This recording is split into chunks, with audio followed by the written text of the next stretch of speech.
மகாபெரிவாச்சரணம். ஸ்ரீ லலிதா ரகசிய சகஸ்ரநாமத்தில் வாக்தேவதைகள் அம்பிகை நமக்கு அனுகிரகம் செய்பவளாக இருக்கிறாள் என்று ஒரு 8 நாமாக்கள் சொன்னோம் இல்லையா? அதில் அந்த 8 நாமாக்களில் முதல் நாமாவை பார்த்து விட்டோம். காட்டு தீயாக இருந்து அப்படியே வந்து நம்முடைய பாப்பங்களை எல்லாம் பொசுக்கி விடுகிறாள் அப்படின்னு பார்த்தோம். இன்னும் வேறு எப்படியெல்லாம் வந்து நம்முடைய இந்த முன் ஜென்ம வினைகள் இருக்கே, அதை எப்படி அதிலிருந்து நம்மை காப்பாற்றுகிறார் அப்படின்னு சொல்லக்கூடிய நாமம். ஓம் தௌர்பாக்ய தூலவாதூலாயை நமஹ. ஓம் தௌர்பாக்ய தூலவாதூலாயை நமஹ. இப்போ இதில் தௌர்பாகியம் அப்படிங்கிற நம்ம சொல்லக்கூடிய துர்பாகம், அந்த துர்பாகியம் அப்படிங்கிறது இங்கே தௌர்பாகியம்னு வந்திருக்கு. தூல அப்படின்னா அந்த இலவம் பஞ்சு போதி, வா தூலா அப்படிங்கிறது ஒரு பறக்க செய்யக்கூடிய ஒரு சுழற் காற்று. சரியா? இப்போ திரும்பவும் அதே தான். நம்முடைய முன் ஜென்ம பாவ வினைகள் எவ்வளவு அப்படின்னா, இதுக்கு சின்ன சின்னதாக தான் நம்ம பண்ணிட்டு வந்திருக்கோமே, இது இவ்வளவா சேர்ந்து போச்சு அப்படின்னு நமக்கு தோணும். சொல்லுவாங்க இலவம் பஞ்சு லேசாக இருக்கும், அது கூட பெருசாக சேர்ந்துருச்சுன்னா அது கூட என்ன ஆகும், அப்படி பெரிய சுமையாக இருக்கும். அதை ஏற்றிக்கொண்டு வரக்கூடிய வண்டியின் அச்சு முறிந்து விடுமா.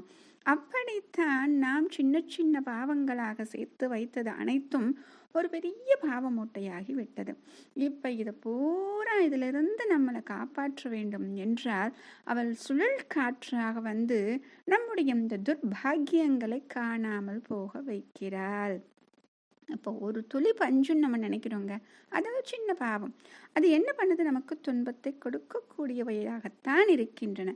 இப்போ இது அனைத்துமே துர்பாகியத்தினுடைய பெரிய மூட்டை. இப்போ இது எப்படிங்க காலி பண்ண முடியாது. நாம் இருக்கும் வரை இவற்றை அனுபவித்துத்தான் ஆக வேண்டும். எந்த ஜென்மா முடியல அப்படின்னாலும் அடுத்த பிறவியில் அனுபவித்தாவது அதை தீர்த்துத்தான் ஆக வேண்டும். ஏன் அப்படின்னா கனகதார ஸ்தோத்திரம் நமக்கு எல்லாருக்குமே தெரியும்.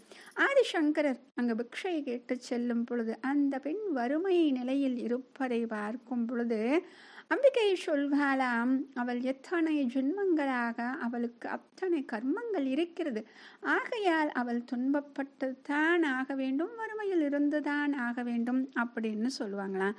அப்போ ஆதிசங்கரர் என்ன பண்ணுவாராம், அவளுக்காக பிரார்த்தனை செய்து துஷ்கர்ம கர்மம் அபனீய சிராய தூரம் அப்படின்னு சொல்லிட்டு அந்த கஷ்டங்களை கண்ணுக்கு தெரியாத தூரத்தில் விலக்கி வைக்க பிரார்த்தனை செய்கிறார். செஞ்சுட்டு இந்த பெண்ணுக்காக தாயே நீ அமிர்த தாரை செல்வத்தை வர்ஷிக்க வேண்டும் அப்படின்னு பிரார்த்தனை செய்வார். ஆக நம்முடைய தௌர்பாகியம் அப்படின்னு சொல்லக்கூடிய துர்பாகியத்தை, இந்த சிறு சிறு பஞ்சாக இருக்கக்கூடிய பஞ்சு மூட்டையை ஆதிசங்கரர் எப்படி அங்கு பிரார்த்தனை செய்தாரோ அதே போல் இங்கு சுழல் காற்றாக வந்து தூரமாக்குகிறார். ஆச்சாரியார் அங்கு என்ன பிரார்த்தனை செய்தாரோ நமக்காக அது இங்கே நாமாவாகவே வந்திருக்கிறது.